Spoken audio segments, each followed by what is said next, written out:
அமைதி அருளும் இறைவா, உம்மை போற்றுகின்றோம்.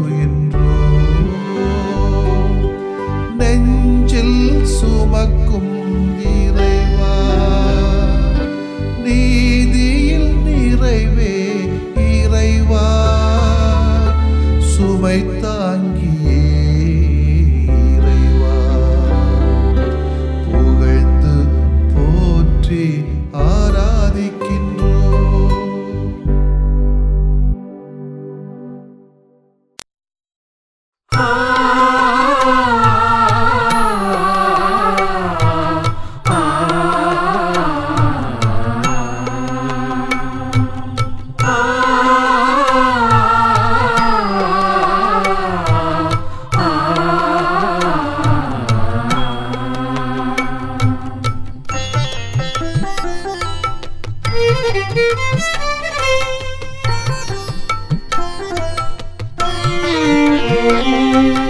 உன்னருள் எனக்கு போதும் என் நிறையே, உன்னருள் எனக்கு போதுமே,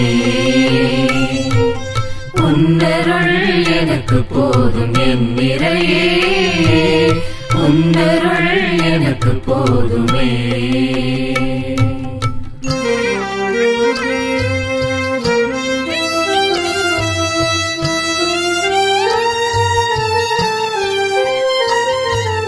உயிராய் நீருக்க உறவாய் நான் வாழ, உன்னருள் எனக்கு போதும் என் நிறையே, உள்ளமாய் நீருக்க உணர்வாய் நான் வாழ, உன்னருள் எனக்கு போதும் என் நிறையே, உன்னருள் எனக்கு போதுமே.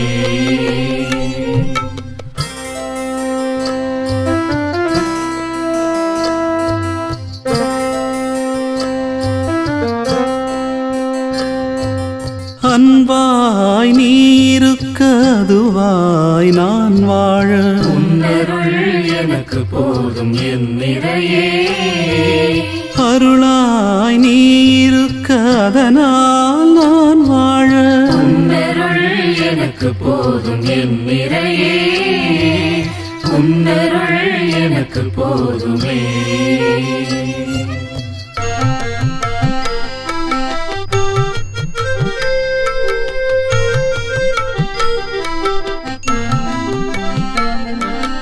ஒளியாய் நீருக்க விழியாய் நான் வாழ, உன்னருள் எனக்கு போதும் என் நிறையே, மொழியாய் நீருக்க வழியாய் நான் வாழ, உன்னருள் எனக்கு போதும் என் நிறையே, உன்னருள் எனக்கு போதுமே.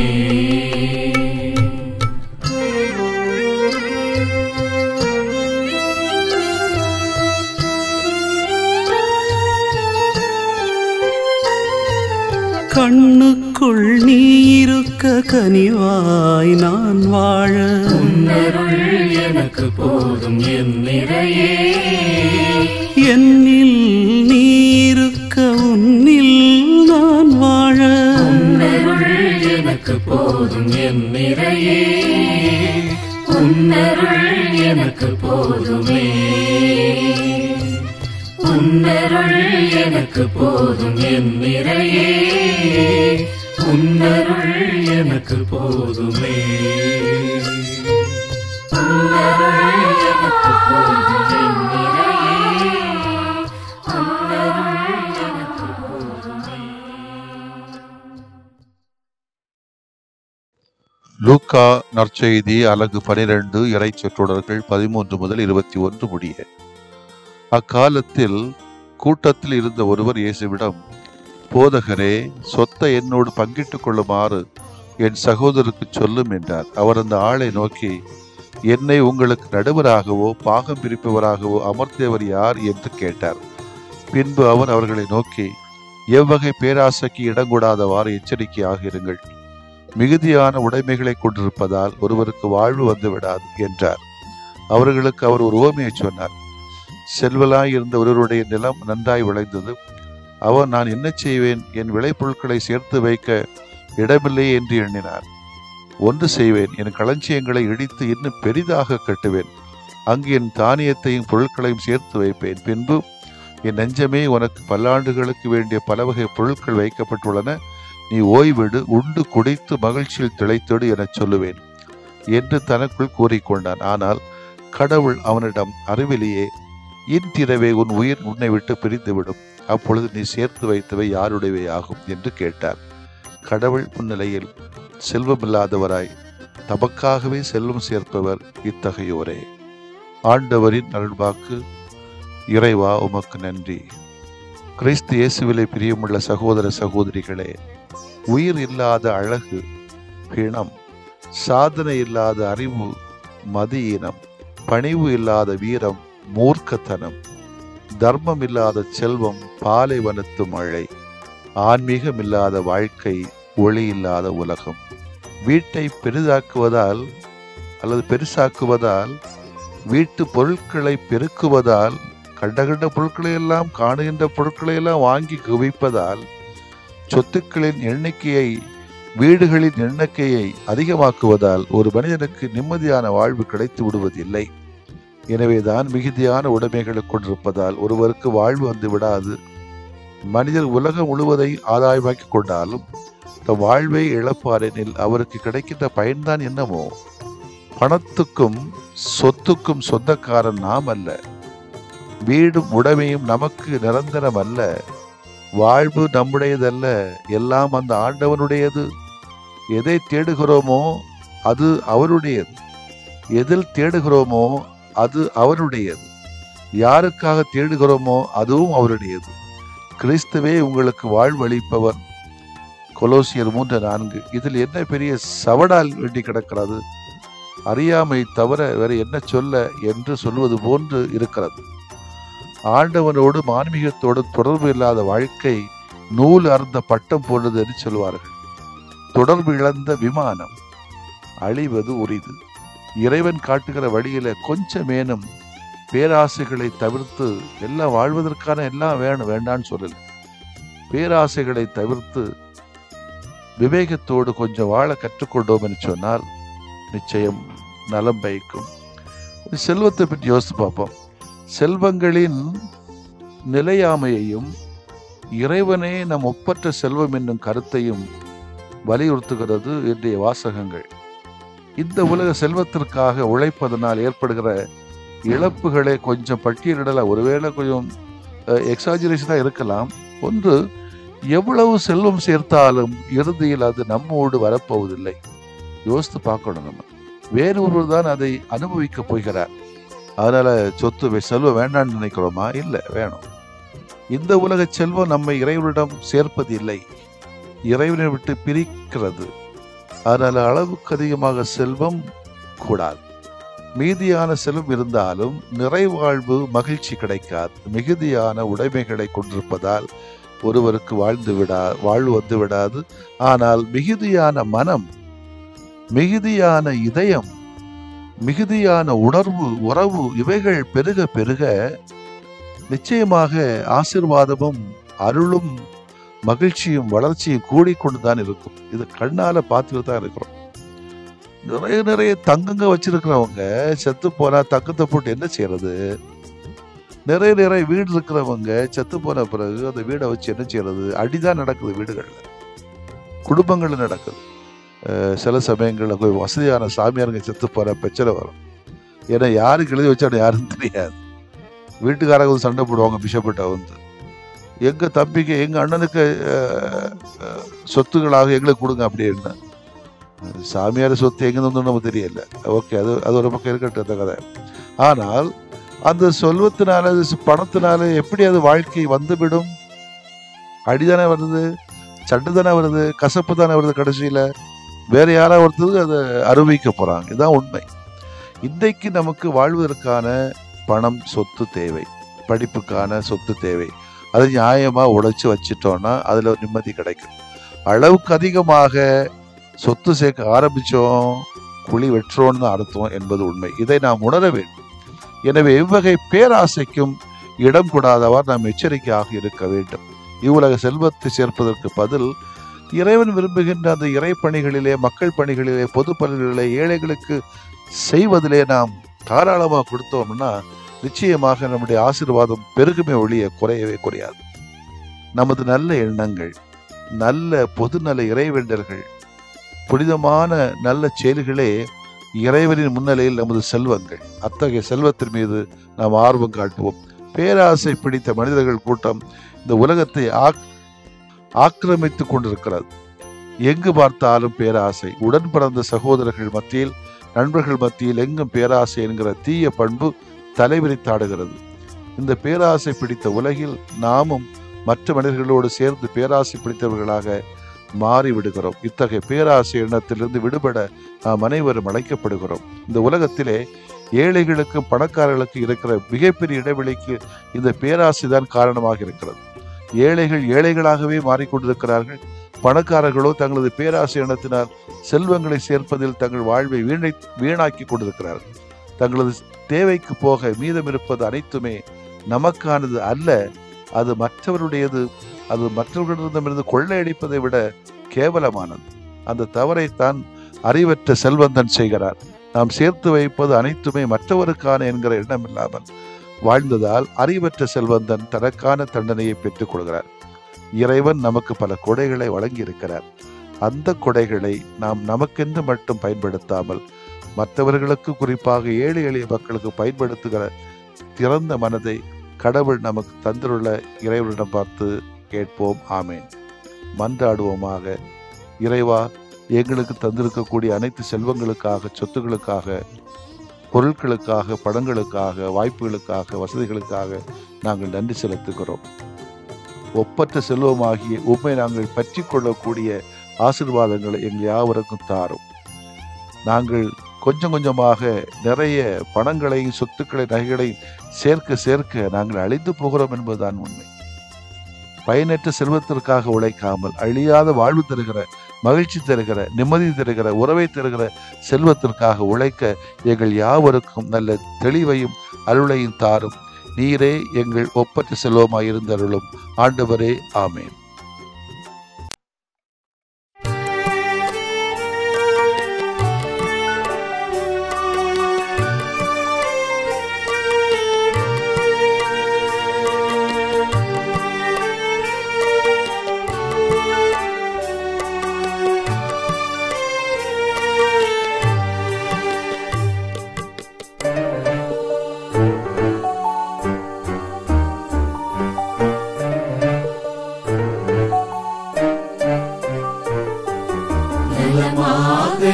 வாழ வரம் தாருமே, எம் நிலை மாற்றி உனில் வாழ நலம் தாருமே. நலமாக யாம் வாழ வரம் தாருமே, எம் நிலை மாற்றி உனில் வாழ நலம் தாருமே.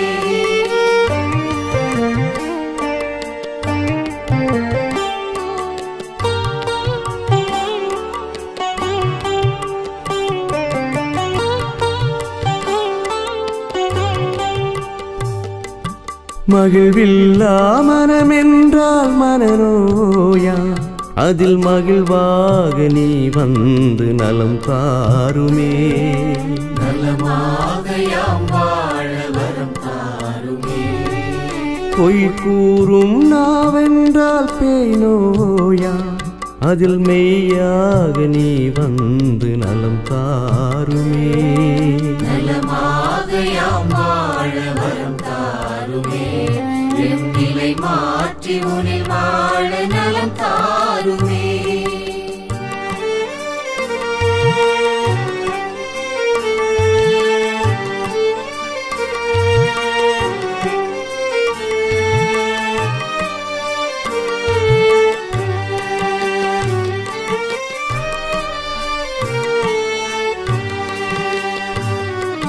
பாராட்டா பண்பென்றால் பகை நோயா, அதில் பண்பாக நீ வந்து நலம் தாருமே.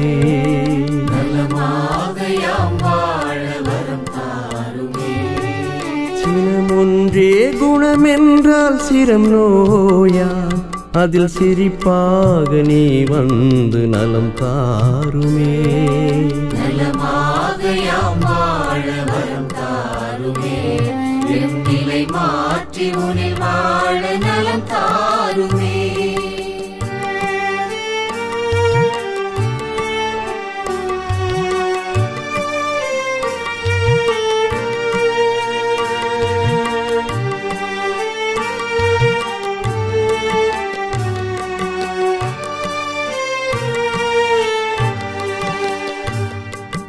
உழைக்காத உடல் என்றால் உயிர் நோயா, அதில் உழைப்பாக நீ வந்து நலம் தாருமே.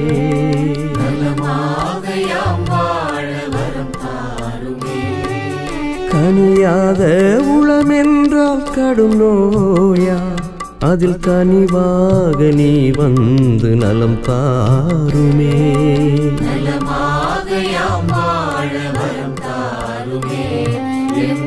மாற்றி உனில் வாழ நலம் தாருமே.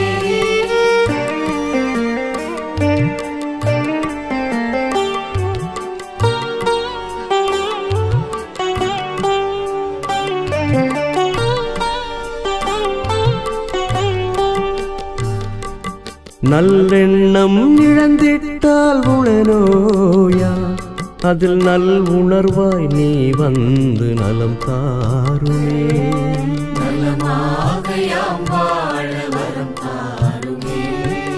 நம்பிக்கை களைந்திட்டால் வாழ்வில்லையா, அதில் நலமாக்கும் நீ வந்து வாழ்வாகுமே.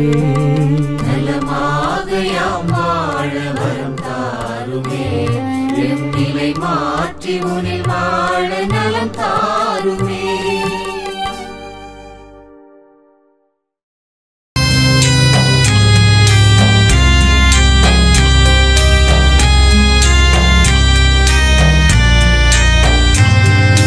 மாண்புயரிவருள்ளடையாளத்தை தாழ்ந்து பணிந்து ஆராதிப்போ. பழைய நியம முறைகள் அனைத்தும் இனி மறைந்து முடிவு பெறுக. புதிய நியம முறைகள் வருக. புலன்களாலே மனிதன் இதனை அறிய இயலா. குறைகள் நீக்க நம்பிக்கையின் உதவி பெறுக.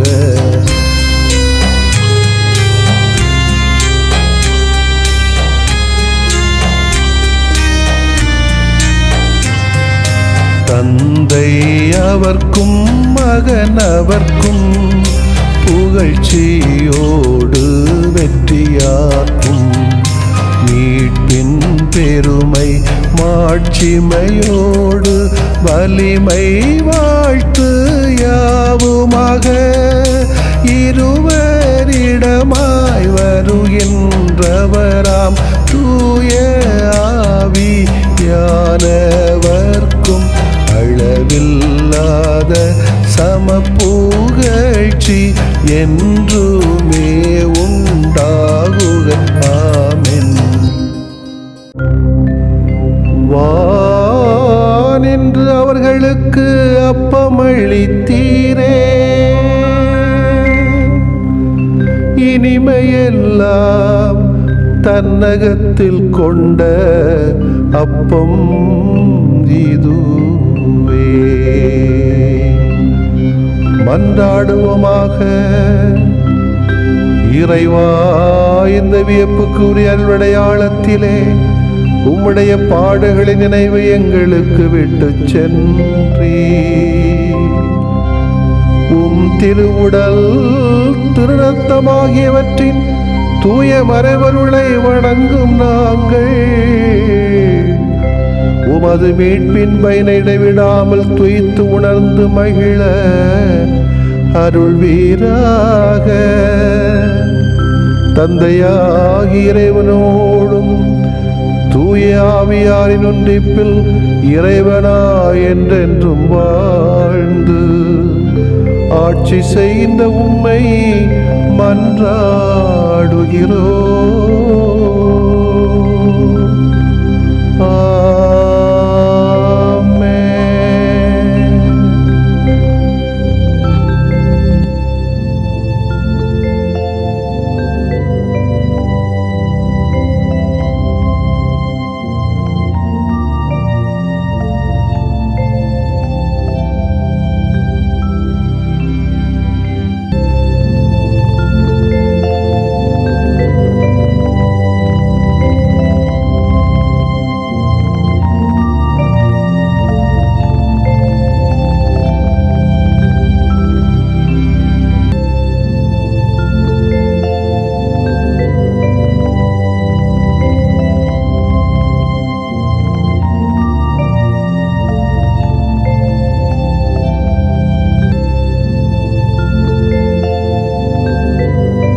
வாருங்கள்.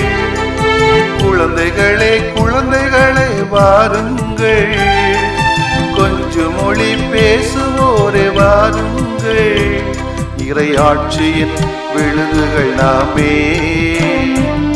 இம்மண்ணினில் மனிதம் வளர்ப்போமே. இறையாட்சியின் விழுதுகள் நாமே. இம்மண்ணினில் மனிதம் வளர்ப்போமே. குழந்தைகளே குழந்தைகளே வாருங்கள். கொஞ்சம் மொழி பேசுவோரே வாருங்கள்.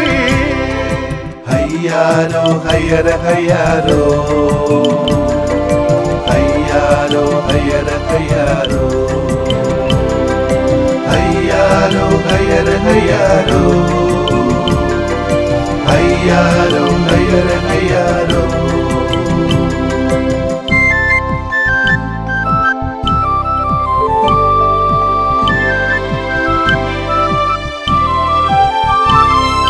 பஞ்சமில்லா பிஞ்சு மனம் கொண்டோரே, வழியும் ஒளியும் நிறை உண்மையில் வளருவோ.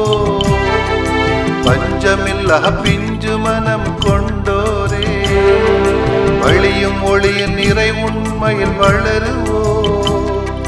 வழி நடக்க வாருங்கள் வாருங்கள். விழுமிய சூழல் தனில் வளருவோ. வழி நடக்க வாருங்கள் வாருங்கள். விழுமிய சூழல் தனில் வளருவோம். வருவோம் வருவோம் வருவோம் வளருவோம். வளர்வோம் வளர்வோம் வளர்வோம் வளர்த்திடுவோம். வருவோம் வருவோம் வருவோம் வளருவோம். வளர்வோம் வளர்வோம் வளர்வோம் வளர்த்திடுவோம். குழந்தைகளே குழந்தைகளே வாருங்கள்.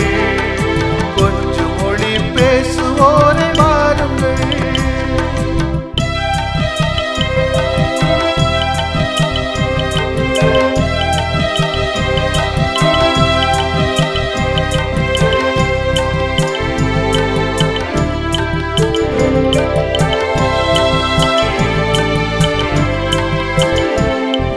பரமனின் சிறப்பு ஆசி பெற்றோரே, பாசத்தின் அரவணைப்பில் வளருவோம். பரமனின் சிறப்பு ஆசி பெற்றோரே, பாசத்தின் அரவணைப்பில் வளருவோம். ஆற்றல் கொண்டு வாருங்கள் வாருங்கள். அன்பு வழி நாட்டு பற்றில் வளருவோம்.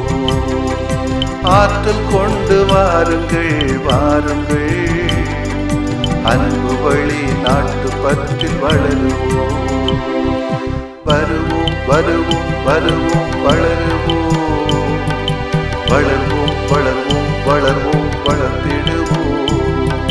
வருவோம் வருவோம் வருவோம் வளருவோம்.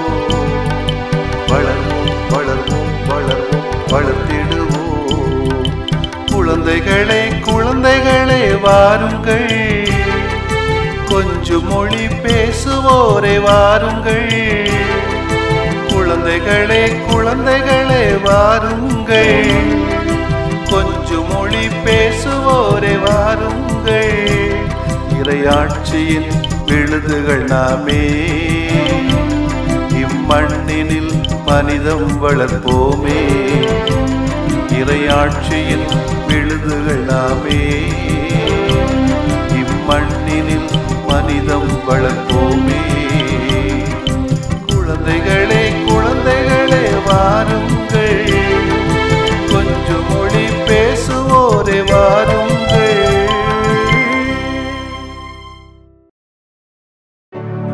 நிலையான புகழுக்குரிய